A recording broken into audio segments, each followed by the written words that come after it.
J'aimerais que pendant que nous sommes en train de faire ces chants, que nous soyons en train de prier 2 à 2. Que nous soyons en train de prier 2 à 2. Tiens la main de la personne qui est à tes côtés. Et nous serons en train de faire comme une prière d'intercession pour la personne qui est à tes côtés.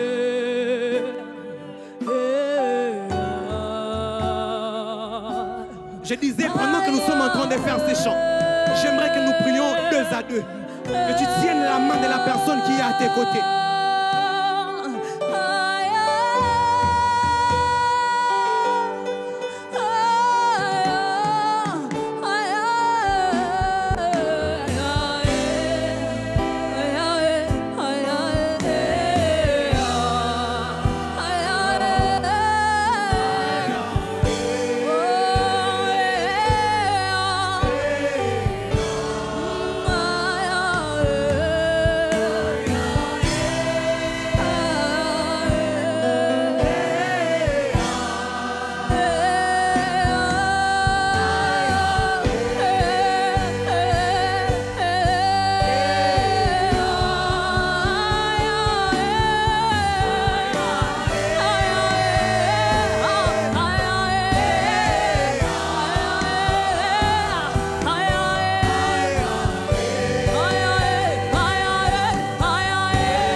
Est-ce qu'on peut acclamer pour le Seigneur?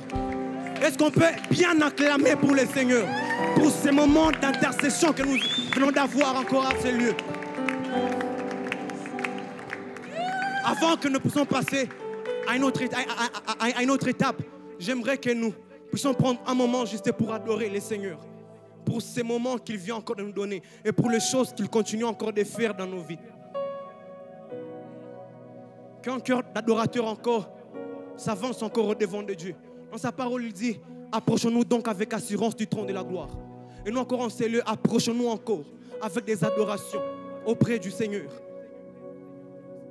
Soyons encore en train de lui rendre encore la gloire pour les choses qu'il continue encore de faire dans nos vies. Dans sa parole, il dit, je connais les projets que j'ai formés sur vous. Même pour les choses qu'on n'a pas encore vues, disons à ce Dieu merci. Dis-lui, je t'adore Père, même pour ces choses que je n'ai pas encore touchées. J'aimerais qu'un cœur s'élève et qu'il commence déjà à parler au Seigneur.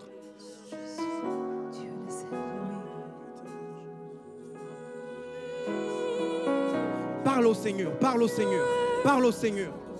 Fais monter encore des adorations. Fais monter encore des adorations.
Seigneur, que cette adoration te parvienne. Parce qu'elle ne vient pas de nos bouches et de nos lèvres, mais elle vient du fond de nos cœurs.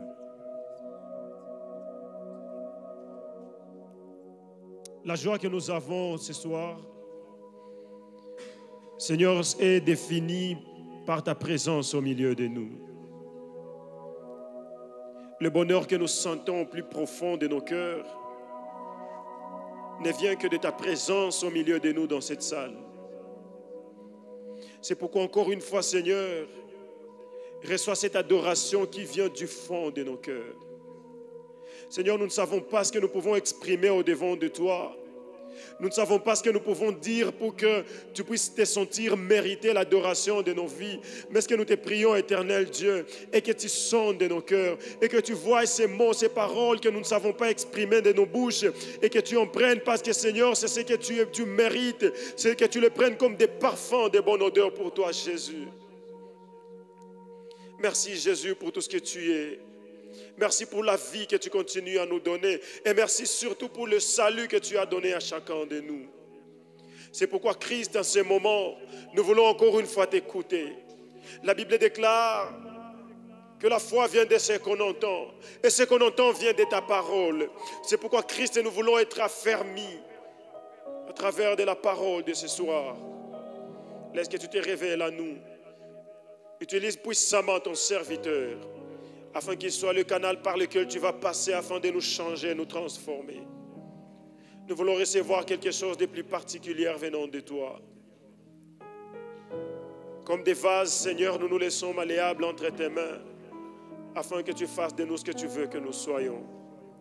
Seigneur, merci, car puissamment tu vas utiliser ton serviteur et tu vas atteindre tes objectifs de ce soir. Au nom de Jésus-Christ, nous te prions, avec toutes les acclamations. Amen. Alléluia. Gloire au Seigneur. Nous arrivons à un moment précieux, un moment tant entendu, où nous voulons recevoir la parole de Dieu. Et sous vos acclamations, j'aimerais inviter l'homme de Dieu, Papa Gentil Kasongo. Est-ce que nous pouvons acclamer le Seigneur très fort pendant qu'il avance? Bienvenue, Papa Gentil.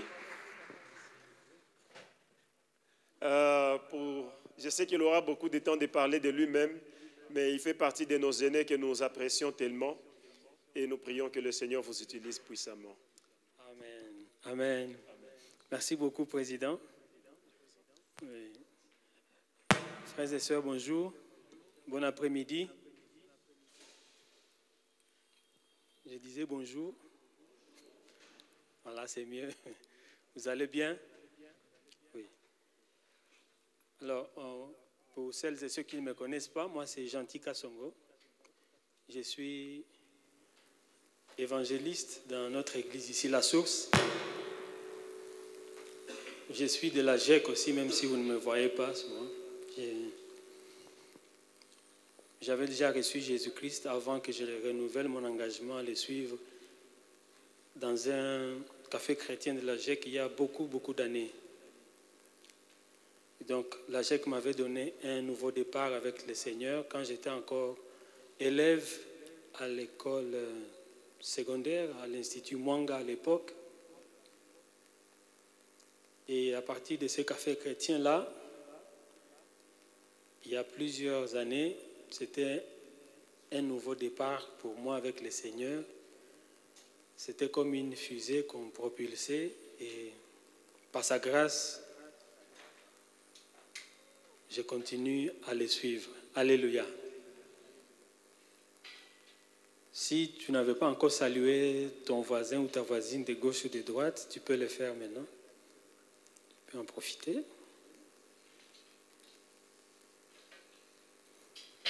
Alors, nous allons partager la parole du Seigneur sous le thème qui m'a été proposé, développer son identité dans la foi. Développer son identité dans la foi. Alors, nous allons lire quelques passages bibliques. Nous allons y aller progressivement le tout premier passage biblique que nous allons lire, c'est dans Jérémie chapitre 1, versets 4 à 8. Jérémie chapitre 1, versets 4 à 8. Je vais demander à un volontaire ou une volontaire pour nous lire ce passage à haute voix. Peut-être un micro peut circuler. Un volontaire, une volontaire pour lire ce passage de Jérémie chapitre 1, versets 4 à 8. Oui.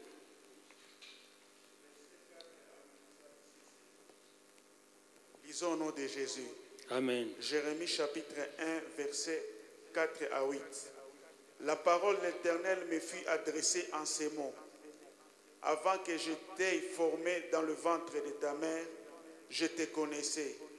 Avant que tu ne sois sorti de son sein, je t'avais consacré, je t'avais établi prophète des nations.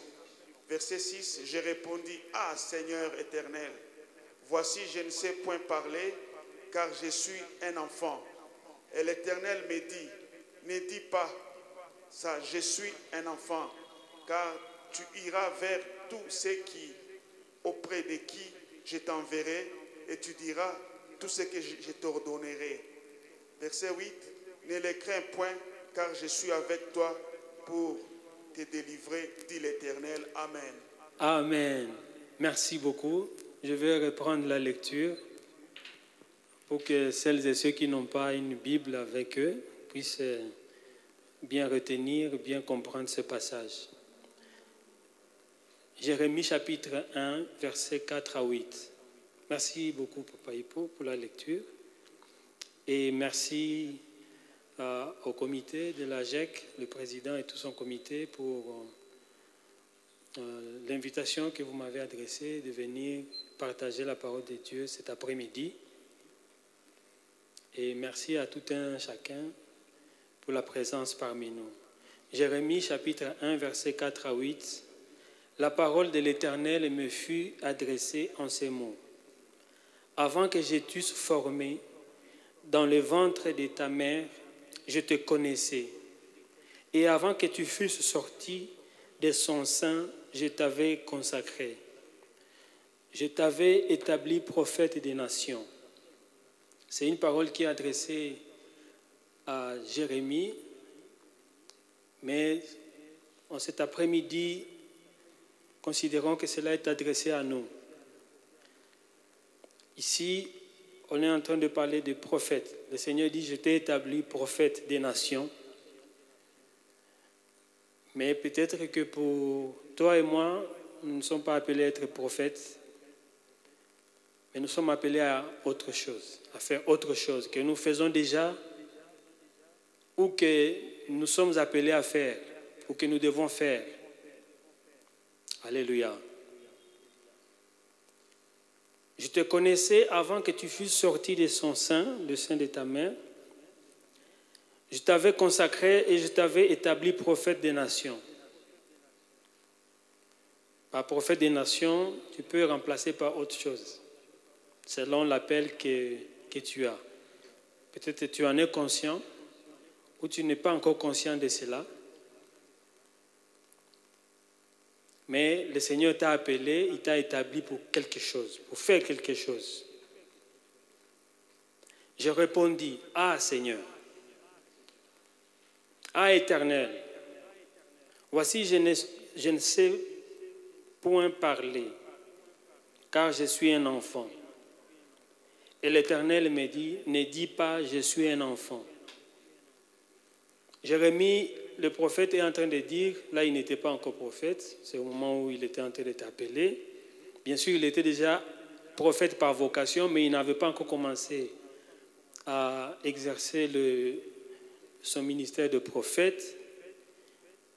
Il se regarde lui-même, il est conscient de son âge, conscient de ses limites, de ses faiblesses. Il dit, mais je ne saurais pas, je ne sais point parler. Parce que pour être prophète, il savait à ce moment-là qu'il fallait il fallait être bon dans le parler, être bon à parler, à s'adresser aux gens. Et lui, à ce moment-là, il est conscient de ses faiblesses, de ses limites. Il dit, je ne sais pas parler.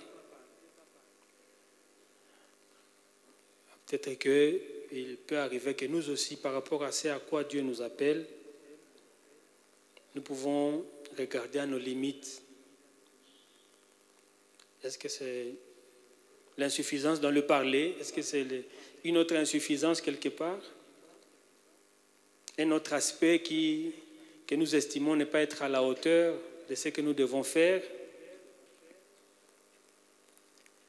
Mais l'Éternel le rassure, il dit, ne dis pas, je suis un enfant, parce que ce que je te donnerai, je te demanderai de dire, c'est ce que tu diras.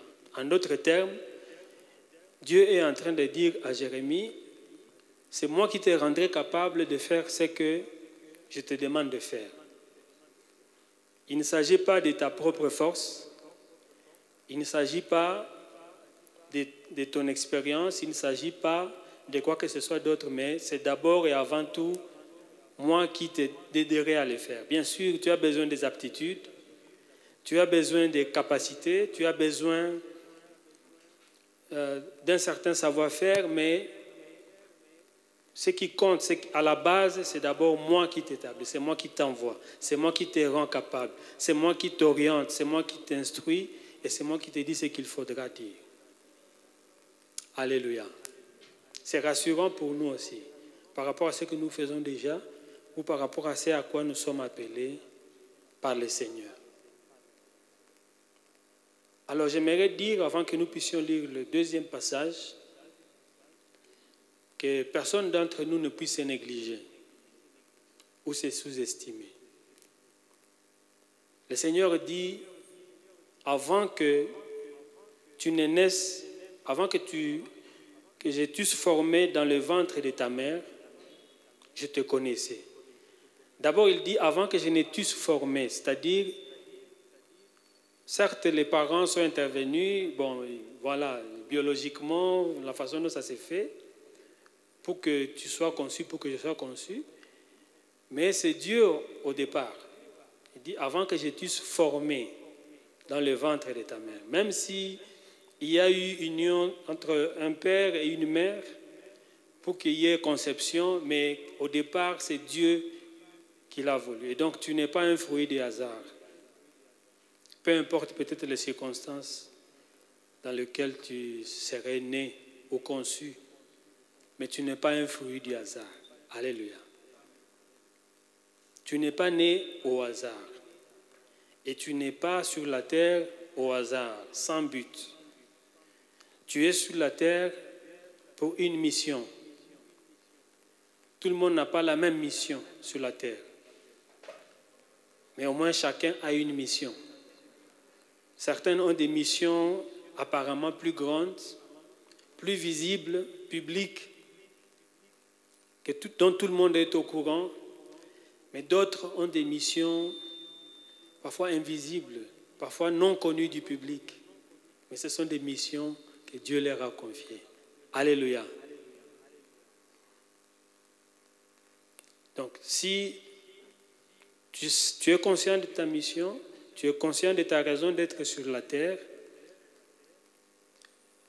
peut-être que tu as l'impression que ce n'est pas visible, ce n'est pas quelque chose qui fait qu'on te connaisse ou on parle de toi. Cela ne devrait pas te faire te sous-estimer ou te négliger. Aux yeux de Dieu, toutes les missions sont pareilles. Alléluia. Aux yeux de Dieu, tout ce qu'il nous demande de faire, il n'y a pas plus grand, il n'y a pas plus petit, parce que pour lui, ce qui compte, c'est qu'on puisse faire ce pourquoi il nous a appelés. Alléluia. Donc je répète encore, ne te sous-estime pas. Si il y a, pour une raison ou une autre, tu te sous-estimes, ne te sous-estime pas. Ne te néglige pas. Tu n'es pas là au hasard. Peu importe tes limites, peu importe tes insuffisances actuelles, Peut-être que pour le moment, il y a des choses que tu aimerais savoir faire, mais que tu ne sais pas faire. Peut-être pour le moment, il y a des choses que tu aimerais avoir, mais que tu n'as pas encore. Ainsi de suite, mais que cela ne soit pas une raison pour te sous-estimer. Que cela ne soit pas une raison pour te négliger toi-même. Et surtout, ne permets pas aussi que quelqu'un te sous-estime. Ou on peut te sous-estimer, mais ne permets pas que cela ait un impact sur toi. Alléluia. À cause de la conscience de la valeur que tu as auprès de Dieu. Parce que si Dieu a de l'estime pour toi, même si un homme manifeste moins d'estime pour toi, ce qui compte, c'est la vie de Dieu. Alléluia. Donc, ne te sous-estime pas et ne permets pas qu'une sous-estimation d'une autre personne puisse t'affecter. Certes, on peut avoir l'impression d'être affecté, mais on doit surmonter cela. En prenant conscience de ce que Dieu attend de nous. En prenant conscience de ce que c'est Dieu qui nous a appelés. En prenant conscience de ce que nous ne sommes pas là au hasard. Alléluia. Si tu as un voisin, une voisine, dis-lui, tu n'es pas là au hasard. Tu n'es pas né au hasard. Et même le fait d'être ici, ce n'est pas un hasard. Alléluia. Notre deuxième passage, c'est 1 Pierre, chapitre 2, versets 9 à 11. 2 Pierre. Si vous avez la Bible en papier, c'est vers la fin là-bas, un peu avant Apocalypse. Mais il me semble qu'avec notre génération de l'électronique, il y a peu de Bibles en papier. La plupart, c'est en électronique sur nos téléphones. C'est une bonne chose aussi. Alors, 1 Pierre chapitre 2, versets 9 à 11. Je vais chercher une volontaire. On a eu un volontaire. Maintenant, on va avoir une volontaire pour nous lire 1 Pierre chapitre 2, versets 9 à 11. Une volontaire. Une sœur. Une sœur. Oh, il n'y a pas de volontaire que je désigne. Oui, il y a une sœur volontaire là-bas. Merci. On peut te donner le micro. 1 Pierre, chapitre 2, versets 9 à 11. 1 Pierre, chapitre 2, versets 9 à 11, je lis au nom de Jésus. Amen. Vous, au contraire, vous êtes une race élue, un sacerdoce royal, une nation sainte, un peuple acquis, afin que vous annonciez le vertu de celui qui vous a appelé de ténèbres à son admirable lumière. Vous qui autrefois n'étiez pas un peuple et qui maintenant vous êtes le peuple des dieux, vous qui n'aviez pas obtenu miséricorde et qui maintenant avez obtenu miséricorde, Bien-aimés, je vous exhorte comme étrangers et voyageurs sur la terre et vous abstenir de convoitises charnelles qui font la guerre à l'âme. Amen. Amen. Merci, sœur, pour cette lecture. Je constate qu'il y a plusieurs personnes qui n'ont pas de Bible sous leurs yeux. Je vais reprendre la lecture. 1 Pierre 2, 9 à 11. Vous, au contraire,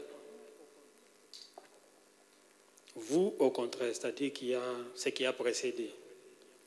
Et là, c'est un contraste. Il dit, vous, au contraire, vous êtes une race élue,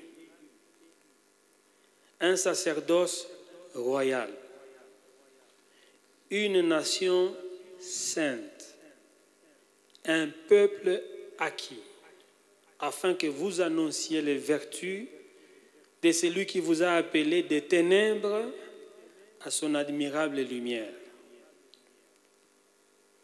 vous qui autrefois n'étiez pas un peuple, et qui maintenant êtes le peuple de Dieu, vous qui n'aviez pas obtenu miséricorde, et qui maintenant avez obtenu miséricorde.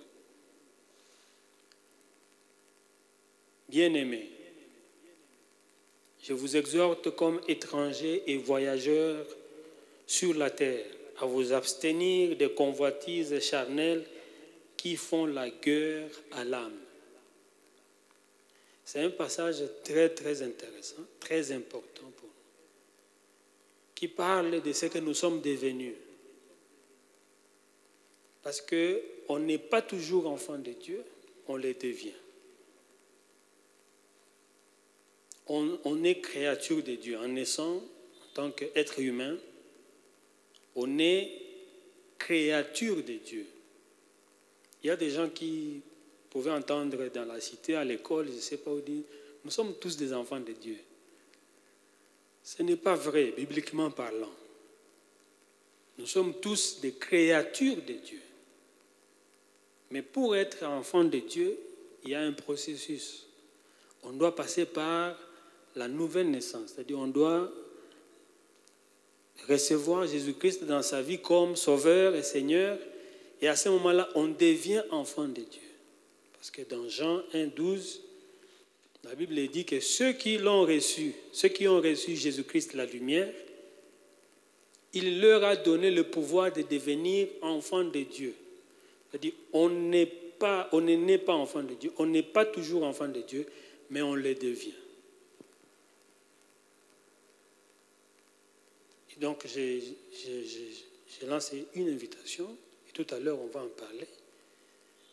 Si tu es en ces lieux et que tu n'as jamais reçu Jésus-Christ dans ta vie comme Seigneur et Sauveur, tu n'as jamais pris l'engagement de lui dire, Seigneur, aujourd'hui, je te donne la direction de ma vie. C'est peut-être aujourd'hui une occasion pour toi de le faire, pour que tu deviennes enfant de Dieu, que tu cesses d'être simplement créature de Dieu, mais que tu deviennes aussi enfant de Dieu. Alors il dit, nous sommes devenus une race élue, un sacerdoce royal, une nation sainte, c'est-à-dire pour toi et moi qui avons reçu Jésus-Christ dans notre vie, qui sommes devenus enfants de Dieu, nous faisons partie de la race des élus. Nous faisons partie d'une nation sainte, la nation de Dieu. Un sacerdoce royal. Alléluia. C'est un privilège. N'est-ce pas? Nous ne sommes pas n'importe qui. Dis à ton voisin, est-ce que tu es conscient vraiment que tu n'es pas n'importe qui? Parce que tu fais partie de la race des élus. Tu es enfant de Dieu. On fait partie d'une nation sainte. C'est pourquoi là en bas, il dit, bien-aimés, je vous exhorte, comme étrangers et voyageurs sur la terre, à vous abstenir de convoitises charnelles qui font la guerre à l'âme. Pour ceux qui se considèrent comme citoyens de la terre ici, eux cèdent facilement aux convoitises de la chair. Mais seuls et ceux qui savent qu'ils sont des étrangers sur cette terre, qu'ils sont des passages, parce que pour nous qui croyons, nous savons que nous ne sommes ici qu'en passage, mais que notre destination finale, c'est le ciel, auprès du Seigneur. Nous sommes des passagers. C'est-à-dire, quand on est des passages, on ne s'occupe pas trop de ce qui se passe. Parce qu'on a le focus sur la destination, là où nous allons. Alors, il dit, en tant qu'une personne faisant partie de la nation sainte, étant parmi les élus, faisant partie de la race des élus, étant en route vers le ciel,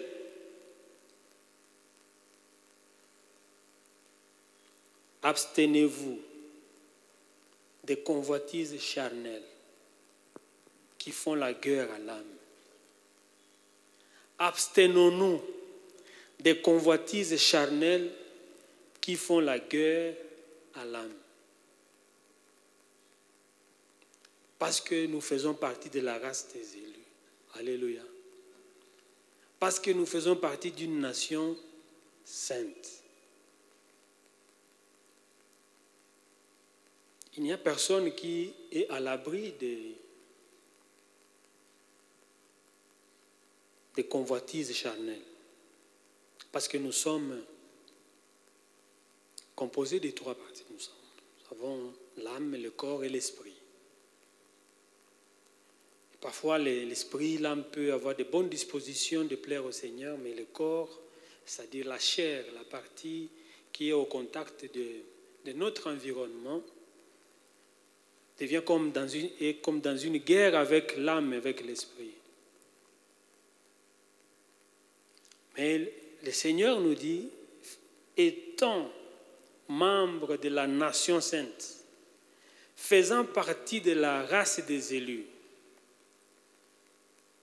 on ne doit pas céder aux convoitises de la chair. À cause de ce que nous sommes, nous devons nous abstenir. Parce que nous sommes des voyageurs, nous sommes des pèlerins, nous sommes des passages sur cette terre. Et pour que nous puissions arriver à destination, pour que nous puissions vivre notre identité, nous devons nous abstenir des désirs de la chair, des convoitises charnelles. Nous allons prendre un petit moment, peut-être 1 minute ou 2, pour parler au Seigneur. Si tu es sous pression des convoitises de la chair, tu sens que tu es dans une guerre, comme la Bible le déclare ici, tu vas parler au Seigneur. Tu vas dire, Seigneur, aide-moi, donne-moi la victoire, aide-moi à m'abstenir de convoitises charnelles. Seul, je peux lutter, mais je peux être à bout de force. Ça peut me dépasser, ou peut-être ça me dépasse déjà, ou ça me dépassera. Mais aide-moi, donne-moi la force, par ta grâce, à m'abstenir des convoitises de la chair. Prenons un petit moment, fermons nos yeux et parlons au Seigneur. Soutiens-moi, Yahweh, soutiens-moi, Yahweh, soutiens-moi, Yahweh. Tends-moi la main, soutiens-moi, Yahweh, soutiens-moi, Yahweh, soutiens-moi, Yahweh.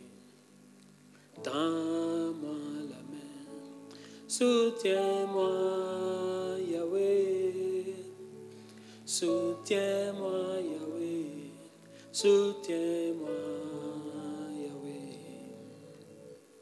Tends-moi la main, soutiens-moi, Yahweh, soutiens-moi, Yahweh, soutiens-moi. Parle au Seigneur, demande-lui de te donner la force, la victoire sur le convoitise charnel. Yahweh, soutiens-moi, Yahweh, soutiens-moi, Yahweh. Tends-moi la main, soutiens-moi, Yahweh, soutiens-moi, Yahweh, soutiens-moi, Yahweh. Tends-moi la main. Le Seigneur Jésus dit dans Apocalypse 3:20, si tu entends ma voix et tu ouvres la porte, j'entrerai dans ta vie. Ma soeur, mon frère, si tu n'as pas encore pris la décision de donner ta vie à Jésus, peut-être cet après-midi, c'est l'occasion pour que tu fasses partie de la race des élus, pour que tu sois considéré comme faisant partie de la nation sainte, pour que tu sois considéré comme faisant partie de ce peuple acquis à Dieu, pour que ton nom soit inscrit dans le livre de vie. Même si tu viens à l'église régulièrement, mais que tu n'as pas encore pris cette décision-là, et que tu sens qu'aujourd'hui, c'est le moment de te décider pour marcher avec Jésus, pour qu'il puisse dominer, contrôler et diriger ta vie. Tu peux aussi lui demander d'entrer dans ta vie. Et il va le faire. Parce que dans Apocalypse 3:20, il dit, si tu ouvres la porte, je vais entrer. Alléluia. Soutiens-moi, Yahweh. Soutiens-moi, Yahweh. Soutiens-moi, Yahweh. Tends-moi la main. Si tu as invité Jésus à entrer dans ta vie, à la fin de la réunion, quand on va finir, tu viendras de ce côté gauche ici, et nous allons prier ensemble pendant quelques minutes. Nous continuons notre troisième passage. Matthieu chapitre 5, 14 à 16. Matthieu chapitre 5, 14 à 16. Je vais demander une volontaire encore pour nous lire ce passage. Matthieu chapitre 5, versets 14 à 16. Oh, le temps est en train de filer. Je ne me suis pas rendu compte. Oui, sœur, on peut lui donner un micro, s'il vous plaît. Matthieu chapitre 5, versets 14 à 16. Frère modérateur, j'ai encore combien de minutes? Président? Maximum 15, d'accord. Je vais faire un peu moins de 15 pour qu'on passe à une autre étape avant de clôturer. Oui, sœur? Matthieu chapitre 5, verset 14 à 16. Je lis au nom de Jésus. Amen. Vous êtes la lumière du monde. Une ville située sur une montagne ne peut être cachée. Et on n'allume pas une lampe pour la mettre sous les boiseaux. Mais on la met sur le chandelier et elle éclaire tous ceux qui sont dans la maison.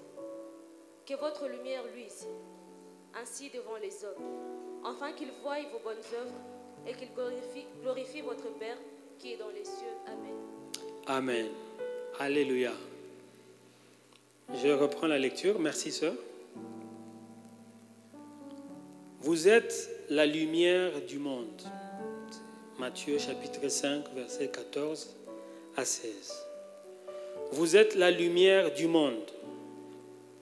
Une ville située sur une montagne ne peut être cachée.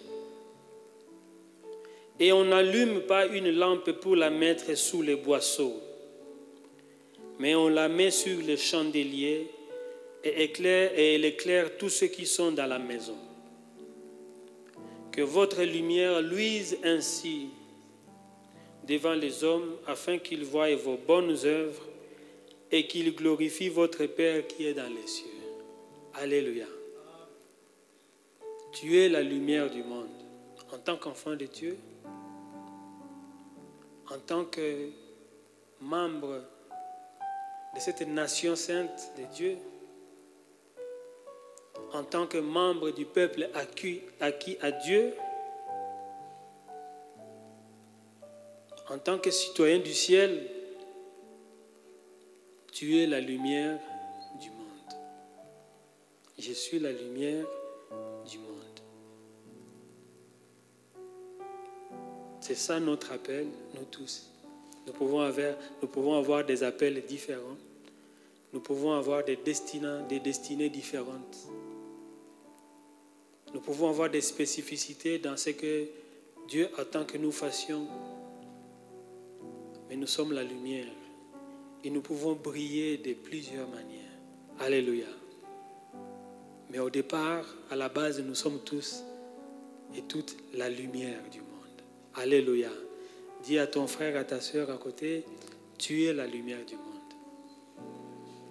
Ne l'oublie pas. N'oublie pas que tu es la lumière du monde. Et que chacun dise en soi-même, Saint-Esprit, aide-moi à ne jamais oublier que je suis la lumière. Et quand j'oublierai, rappelle-moi toujours, où que je sois, que ce soit à la maison, que ce soit à l'école, à l'université, que ce soit au lieu de travail, que ce soit pendant le voyage, que ce soit chez moi ou ailleurs, que je reste toujours consciente que je suis la lumière. Alléluia. Nous sommes la lumière du monde.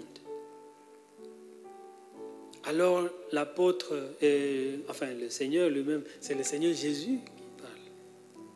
Il dit que votre lumière luise ainsi devant les hommes, afin qu'ils voient vos bonnes œuvres et qu'ils glorifient votre Père qui est dans les cieux. Alléluia. Que votre lumière luise. Certes, nous sommes la lumière. Mais Jésus dit, on n'allume pas une lumière et on la met peut-être sous un truc où ça ne va pas, personne ne va voir l'effet de la lumière.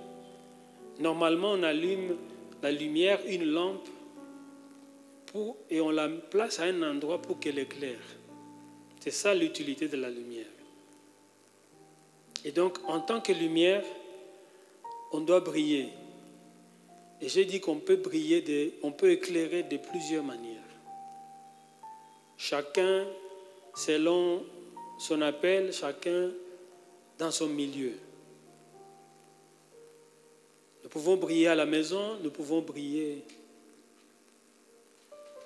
à l'université, au travail, et partout où nous pouvons nous retrouver.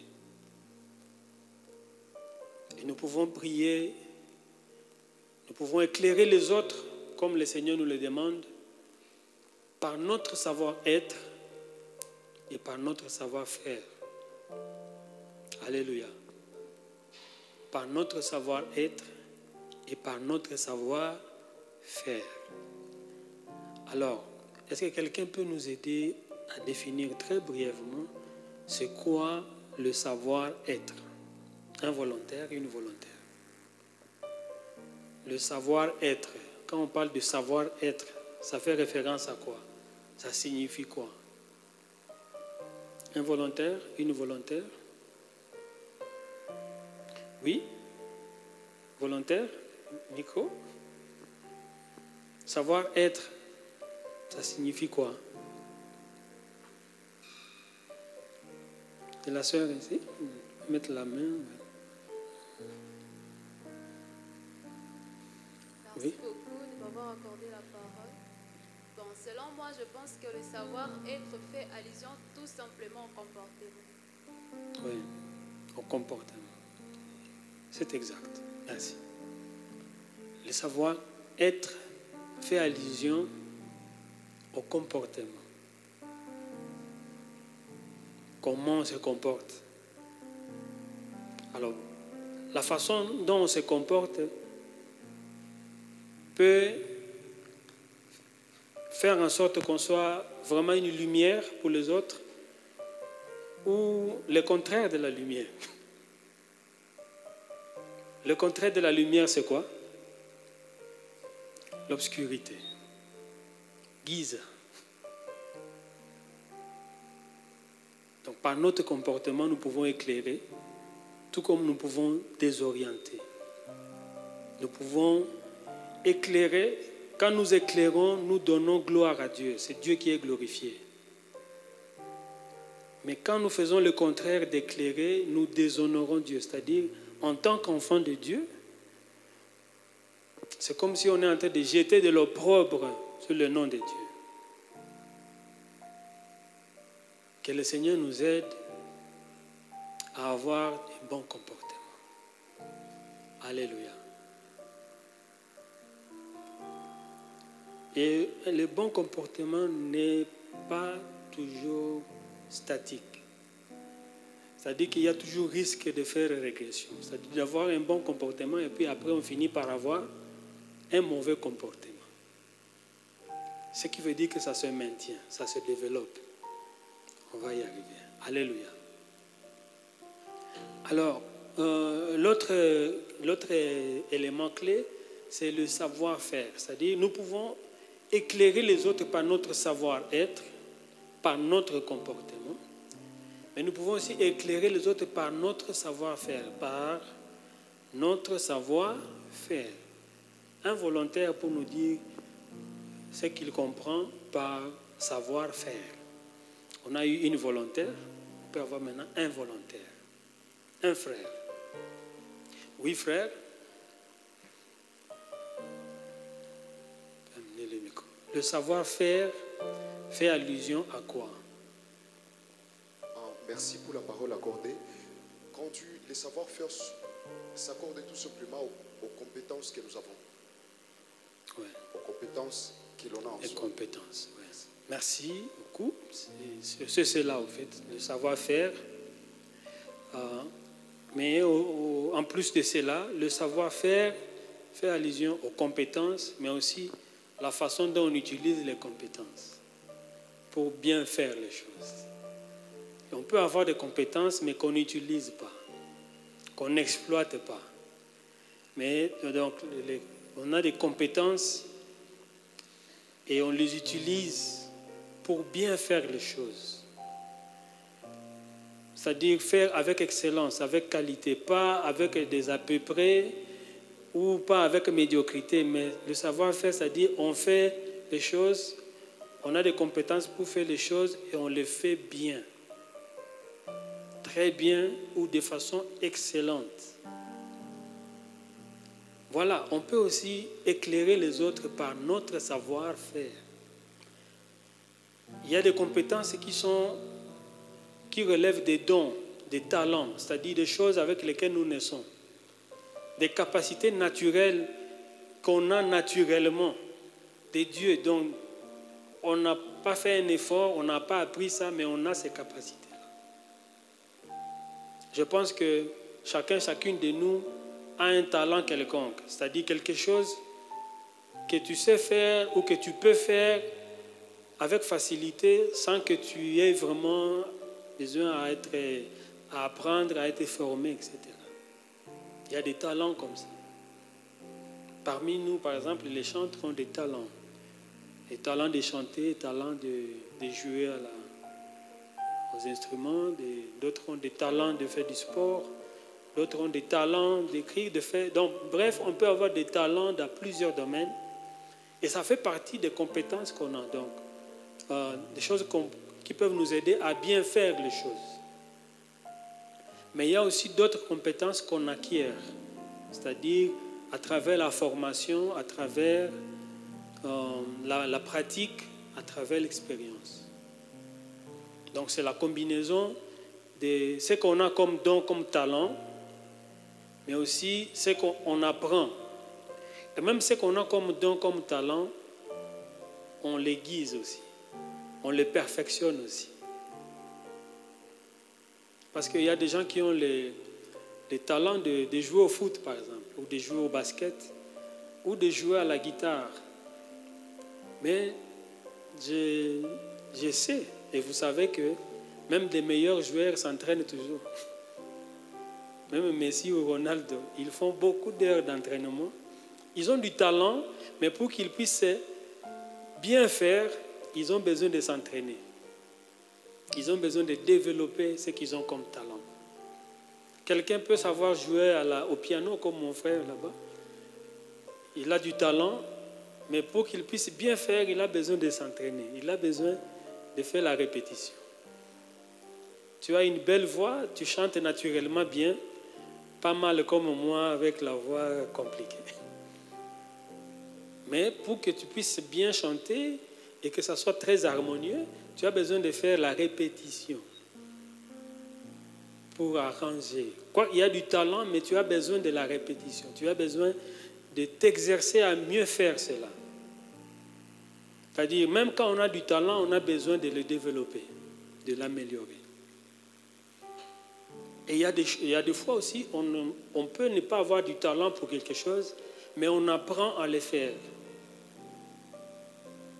Parce qu'on sent que ça va nous être utile dans notre mission, dans ce à quoi nous aspirons ou dans ce que nous sentons que nous pouvons faire. Alors, le savoir-faire, ça peut être ici à l'église, à la GEC, ça peut être aussi dans la société,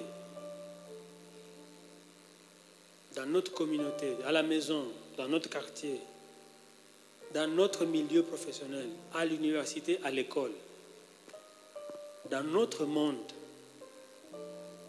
selon l'appel de chacun. Alors, il y a des choses qu'on découvre au fur et à mesure qu'on grandit, comme appel de Dieu, mais il y a aussi d'autres choses qu'on connaît déjà dès le départ. Alors, si il y a des aspects, tu n'es pas encore conscient ou consciente de ta mission sur cette terre, tu peux commencer à y réfléchir. Tu peux commencer à demander à Dieu de te montrer qu'est-ce que tu peux faire de spécifique. Que tout le monde, bon, enfin, il ne faut pas faire comme tout le monde. Tu as certainement quelque chose. Dieu t'a donné du talent, Dieu t'a donné des capacités pour faire quelque chose. Mais peut-être jusque-là, tu es dans le flou, tu ne sais pas c'est quoi. Tu peux demander à Dieu de t'orienter et il va te le révéler d'une manière ou d'une autre. S'il l'a déjà fait, alors forme-toi. Aiguise les dons que tu as pour faire quelque chose. Alors, nous pouvons développer notre savoir-être en étudiant la parole de Dieu. Le temps qui m'est imparti fini, je dois arrêter. Pour nous, enfants de Dieu, notre savoir-être se développe dans et à travers l'étude de la parole de Dieu, la pratique. Donc, dans la Bible, il y a vraiment le savoir-être dans la société. Quand tu lis les proverbes, toute la Bible, en fait, toute la Bible. Et dans la Bible, il y a des bons exemples à imiter et des mauvais exemples à ne pas imiter. Oui. Parfois, il y a des exemples qui sont parfois comme négatifs ou des récits qui montrent un comportement négatif dans la Bible, mais Dieu a permis que ce soit là pour nous dire qu'il ne faut pas faire ça. Ce n'est pas parce que tu as lu que non, bon, c'est pas Abraham avait menti quelque part, que tu vas dire que non, le père Abraham avait quand même menti. Moi aussi je dois mentir, non. C'est un exemple à ne pas suivre. Et il y a beaucoup d'exemples comme ça. Donc, il y a beaucoup d'autres bons exemples à suivre dans la Bible. Et il y a beaucoup d'instructions. La Bible est pleine d'instructions pour que nous puissions avoir le savoir-être, un bon comportement. De façon que quand on te voit, on dit, ah, c'est un enfant de Dieu. Et même s'il y a encore des choses à améliorer, mais l'attitude qu'on a, parce que l'attitude de quelqu'un qui est en train de changer, c'est différent de l'attitude de quelqu'un qui n'est pas dans ce processus-là. Parce qu'il arrive parfois qu'on constate qu'un enfant de Dieu a commis une petite gaffe, on dit, ah, toi tu es quel genre de chrétien? Non, peut-être que c'est juste une gaffe, mais la personne est dans un processus. Mais le plus important, c'est d'être dans ce processus de transformation. Alléluia. D'avoir un comportement digne d'un enfant de Dieu. De façon que lorsqu'on te voit comme Daniel, qu'on ait du mal à trouver des reproches. Parce que Daniel, il était à Babylone, une nation polluée, une nation corrompue. ou commettre des péchés, c'était très facile et encouragé d'ailleurs. Mais il s'était distingué par un comportement exemplaire, au point que ses ennemis, ceux qui voulaient lui causer du tort, ils avaient du mal à trouver un reproche à lui faire. Et tout ce qu'ils avaient trouvé, c'est ce qu'il aimait faire, c'est-à-dire prier matin, midi et soir. C'est le seul reproche qu'ils avaient trouvé. Mais sur le plan comportemental, ils n'avaient rien trouvé. Puissions-nous être aussi comme des Daniel, de façon que les gens puissent chercher des choses à nous reprocher, ils ont du mal à le faire. Que Dieu nous aide. Alléluia.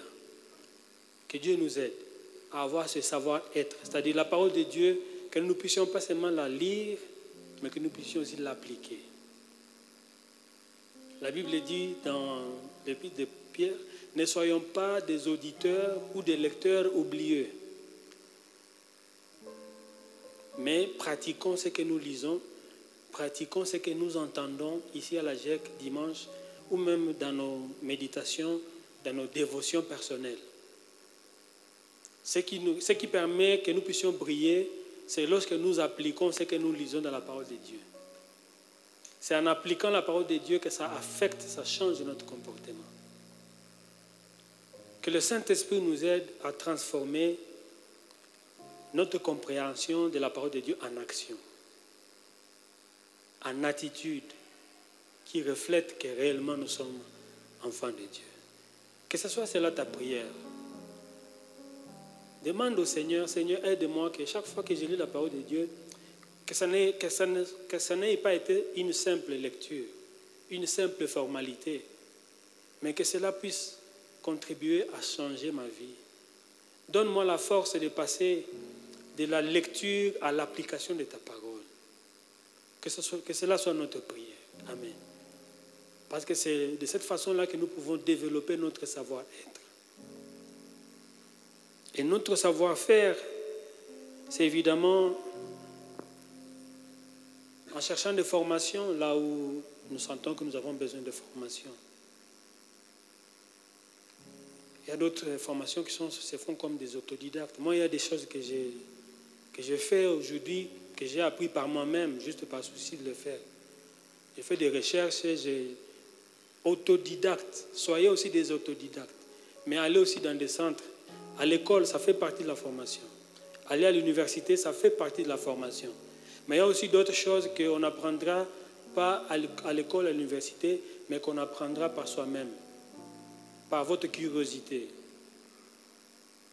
Alléluia. Et ça va vous permettre de développer certaines aptitudes. Il y a aussi le fait d'utiliser les dons que tu as. Il faut les mettre à profit, c'est-à-dire ne pas le garder. Parce que Jésus, souvenez-vous, avait reproché à celui qui avait reçu un talent, il l'a caché. Mais il a donné la parabole en disant que celui qui avait utilisé les talents qu'il avait reçus était loué et s'était multiplié. C'est-à-dire cacher son talent, cacher son aptitude n'est pas une bonne chose. Il faut plutôt appliquer, il faut pratiquer, te mettre à l'œuvre. Parfois les débuts ne sont pas faciles, mais il faut commencer. Tout commence quelque part. On ne commence jamais meilleur. La plupart des débuts sont hésitants, tâtonnants, mais on finit par s'améliorer, par se perfectionner. Donc n'ayez pas peur du début. N'ayez pas peur des échecs. Utilise ton talent que Dieu t'a donné, d'une manière ou d'une autre. Pas seulement ici à l'église, ça peut être aussi ailleurs. La réussite n'est pas garantie au premier essai. Non. Tu peux échouer une fois, deux fois, trois fois. Mais l'échec ne signifie pas que, voilà, l'échec n'est pas fatal. Parfois, les échecs nous aident à nous améliorer. Moi, je suis écrivain, mais mon premier livre, j'ai honte de mon premier livre. Mais au fur et à mesure, je me suis amélioré. J'ai fait des articles, mais mon premier article, je n'en suis pas très fier.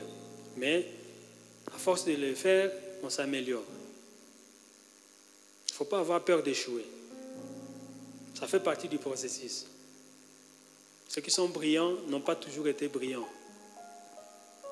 À un moment donné, ils ont connu des échecs. Et ça ne signifie pas que lorsqu'on réussit, on va toujours réussir. On peut réussir aujourd'hui, demain on échoue. Mais que ça ne soit pas un découragement.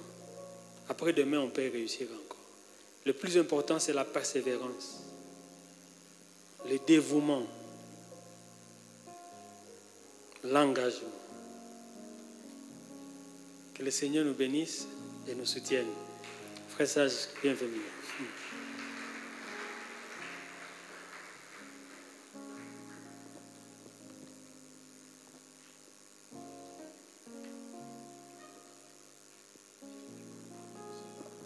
Alléluia.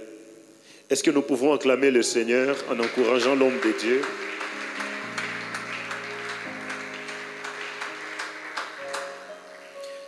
J'ai béni beaucoup le Seigneur pour ce message. C'est un message fort qui nous appelle à nous développer personnellement afin que nous puissions être utiles, que nous puissions briller au milieu de ce monde. Et plus rapidement, j'aimerais que nous puissions faire quelque chose. Je vais demander au protocole de nous distribuer des papiers et des stylos.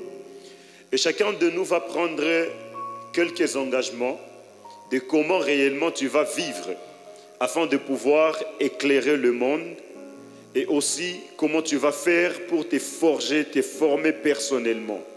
Pendant que les papiers sont en train de nous être distribués, j'aimerais nous dire que, comme l'homme de Dieu vient de le dire, pour développer notre savoir-être, il faut que nous puissions être en mesure de forger notre caractère, notre être intérieur. Notre savoir-être ne sera jamais fonction de ce que les gens disent dehors, mais ça sera fonction de ce que nous sommes réellement. Parce que dehors, nous pouvons donner des apparences de ce que nous ne sommes pas réellement. Mais ce que nous sommes réellement, c'est ça le vrai être de nous. Et pour que nous puissions parvenir à être des personnes idéales, il nous faut certaines disciplines. Et parmi les disciplines, on vient de nous parler de la lecture de la Bible. Et peut-être que ça peut être l'une des décisions que tu vas prendre aujourd'hui en te disant que désormais, à partir de maintenant, je vais commencer à m'appliquer à la lecture quotidienne de la Bible. Mais également, au-delà de la lecture de la Bible, nous pouvons lire d'autres livres, des livres écrits par d'autres écrivains. Comme lui-même, il est écrivain, j'apprécie beaucoup les lire. Et je me suis rendu compte qu'il y a certains de ces livres que je n'ai pas encore, mais je passerai pour les acheter. Nous pouvons prendre la décision de commencer à lire. Nous sommes une jeunesse qui est dans une génération, dans le 21e siècle, et nous devons apprendre à lire. Ça peut être désolant si parmi nous, il y a des personnes qui, depuis janvier jusqu'à aujourd'hui, vous n'avez pas encore lu même un livre. Et c'est pourquoi j'aimerais poser une question. Combien qui ont déjà lu même un seul livre du début à la fin depuis janvier jusqu'à maintenant? Levons la main. On en trouve Kidogo parmi nous tous. Et je suis sûr qu'il y a ceux qui ont levé la main alors qu'ils ne l'ont pas encore fait. Peut-être qu'on a son premier livre. L'engagement que tu vas commencer à faire pour forger ton être intérieur. Tu vas l'écrire sur ce papier et tu seras très sérieux et discipliné. J'aimerais te dire, sois très sincère avec toi-même parce que ce papier-là t'appartient à toi-même. Mais également, il y a le savoir-faire qu'on vient de nous demander. Pour que notre lumière